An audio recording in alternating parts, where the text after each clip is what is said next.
Hello everybody, welcome back to another video here on Movies with James. Today I am going to be reviewing 300 Rise of an Empire.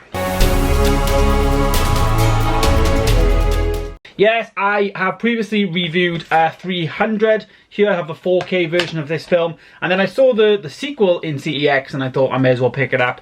Let's review it. So today we are reviewing 300. Previously I have reviewed this one though, so if you want to go back and check that out before this, please do. But Rise of an Empire here is the sequel. It's not a well-known sequel. It actually came out in 2014, and I feel like it kind of went under the radar, especially from my part. Like, I didn't even know this film really existed. Obviously, I've heard about this, 300, and fun fact about this actually, this came out in 2006 and the sequel came out in 2014. So it took a good 8 years to actually decide, like, we're going to make a sequel for this. Right from the bat though, 300 Rise of an Empire is a very, very good sequel. I will say that. I thoroughly enjoyed it.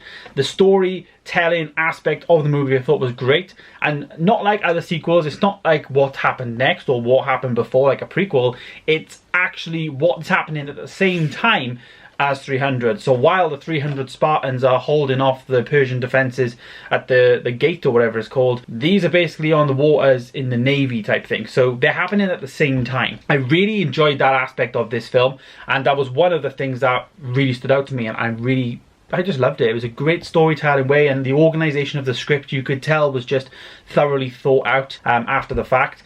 And yeah, it was a great way of telling the story. I think one thing though from this film that was excellent, which really surprised me, was the audio track. It was actually done by Junkie XL, he did the Snyder Cut. He's done basically all the films that Zack Snyder's done, all the DC films. Junkie XX worked with producers as well, composers, as well as him doing some of the music. So he did all the music on this film, but I know he's worked with like Hans Zimmer on Batman vs Superman, for example. The score was insane in this film, and it really did shock me, the fact that like it's a small budgeted film really, in terms of it's not really being invested heavily into, and you know, it was just great. Like, obviously it's a Blu-ray copy, it's no Dolby Atmos, it's just HD, but my system ups the DTS HD to DTS-X, and I was really getting like height channel like effect from this film, and it just really shocked me, and for that it just gained so many points for me, because that immersion from my point of view of like sound, especially in the room I'm in, you know, with my speakers and stuff being higher up, I get that immersion straight away, and it makes me enjoy the experience even more, so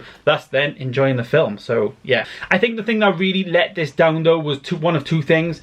Zack Snyder didn't actually direct the film. He was heavily involved in the production and story of the film, but the directing was done by a gentleman called Noam Muro. I don't know much about him, but yeah, Noam Muro did that, and yeah, I thought he did a good job, you know, and there was definitely elements of Zack Snyder's, like, you know, you could tell it was his film basically, like there was all the slow-mo stuff we expect, but some of the effects didn't really look that great. The water effects looked a bit silly, as well as the blood. Like, there was like overdone bloodness, I thought, in this one in comparison to the first one. Actually, there's actually more blood in this one, and I feel like they just went nuts with the blood effects, you know what I mean? It was just like, it looked like tomato ketchup flying around everywhere. It just didn't really look genuine. But this sequel is fantastic. Lena Headey absolutely steals the show in this sequel. The cast as well. Eva Green was great. She was a great antagonist. She was like the bad girl, I guess, and it was very much led by females. It was really, really good. The main gentleman here we had was Sullivan Stapleton. I don't really know what much he's been in, and again, that's the downfall to this film. They didn't invest in the cast. The cast of 300 was fantastic. You know, Mike Fassbender, Gerard Butler, Lena Headey, as I said earlier.